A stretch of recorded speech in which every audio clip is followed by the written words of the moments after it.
Make Way for Ducklings by Robert Mccloskey.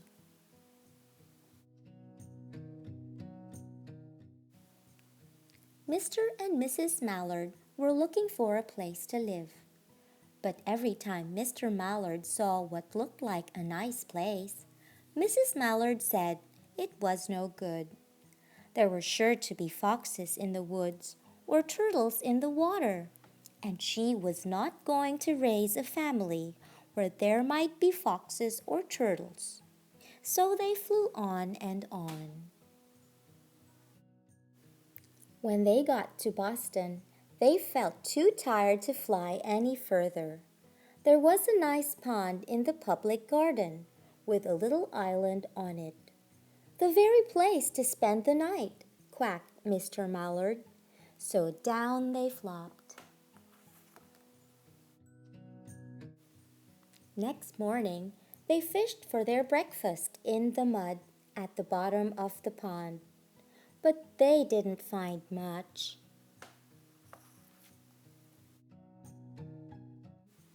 Just as they were getting ready to start on their way, a strange, enormous bird came by. It was pushing a boat full of people, and there was a man sitting on its back. "Good morning," quacked Mr. Mallard, being polite. The big bird was too proud to answer, but the people on the boat threw peanuts into the water. So the Mallards followed them all round the pond and got another breakfast, better than the first.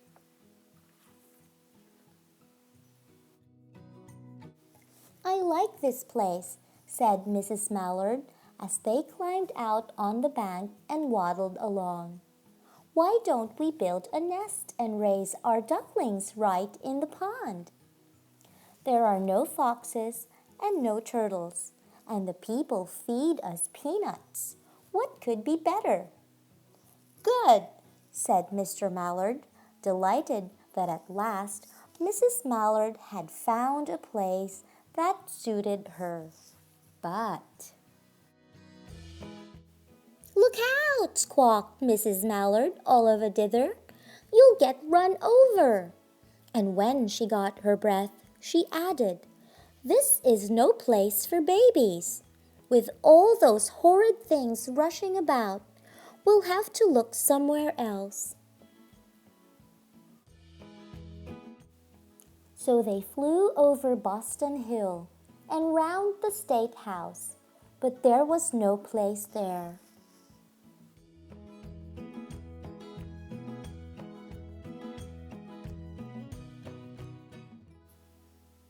They looked in Louisburg Square, but there was no water to swim in.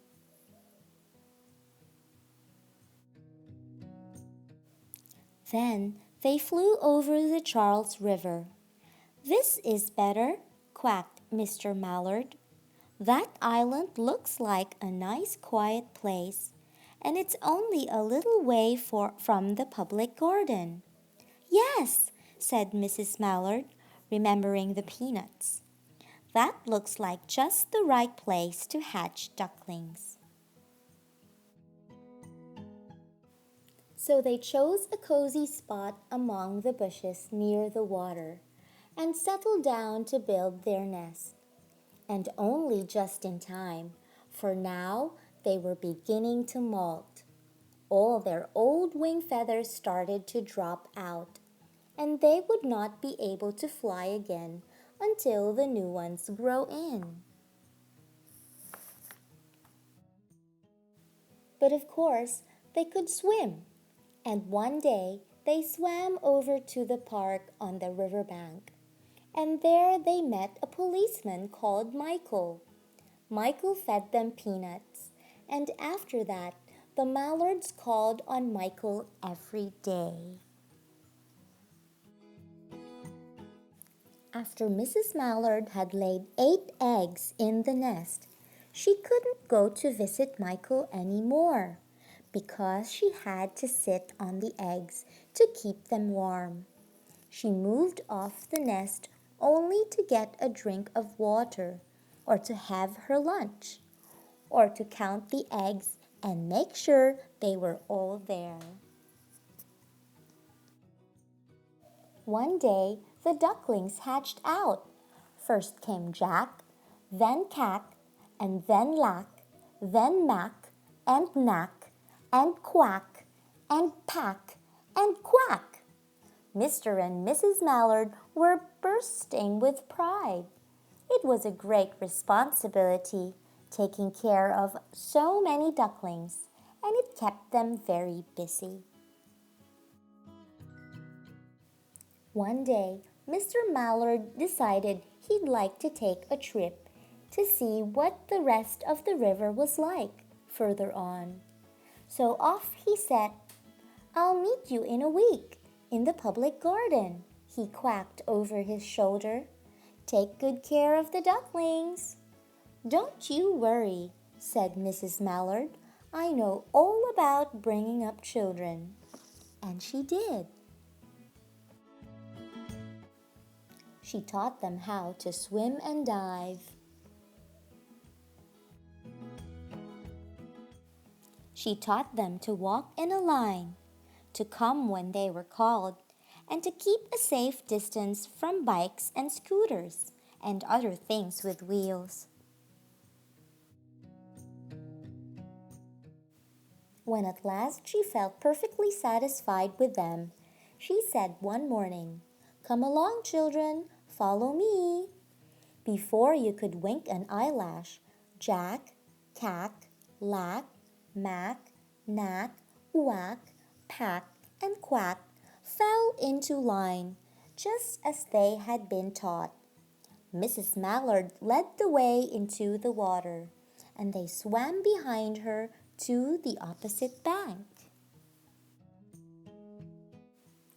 There they waded ashore and waddled along till they came to the highway.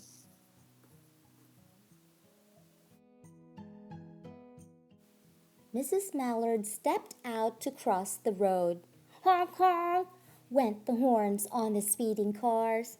"Quack," went Mrs. Mallard as she tumbled back again. "Quack, quack, quack, quack," went Jack, Cack, Lack, Mack, Knack, Whack, Pack, and Quack, just as loud as their little quackers could quack. The cars kept speeding by and honking, and Mrs. Mallard and the ducklings kept right on quack, quack, quacking. They made such a noise that Michael came running, waving his arms and blowing his whistle.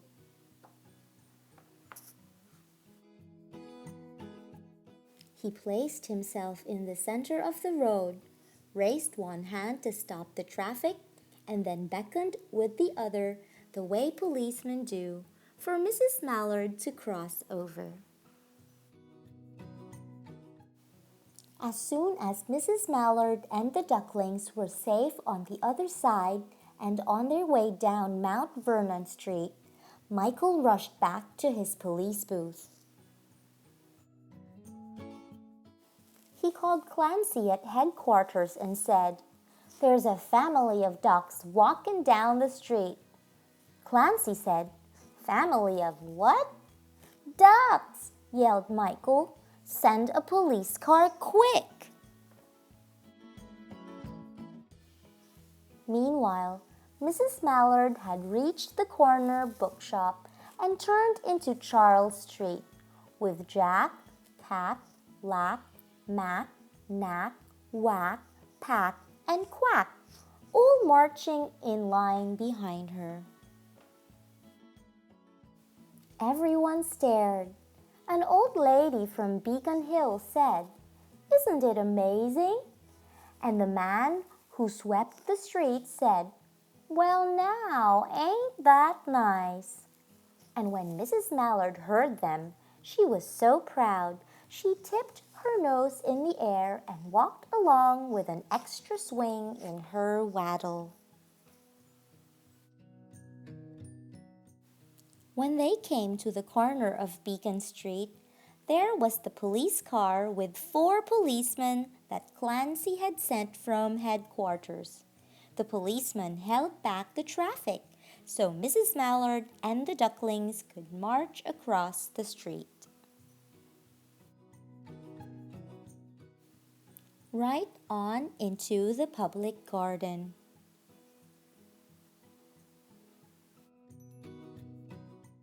Inside the gate, they all turned round to say thank you to the policeman. The policeman smiled and waved goodbye. When they reached the pond and swam across to the little island, there was Mr. Mallard waiting for them, just as he had promised. The ducklings liked the new island so much that they decided to live there. All day long, they follow the swan boats and eat peanuts. And when night falls, they swim to their little island and go to sleep. The end.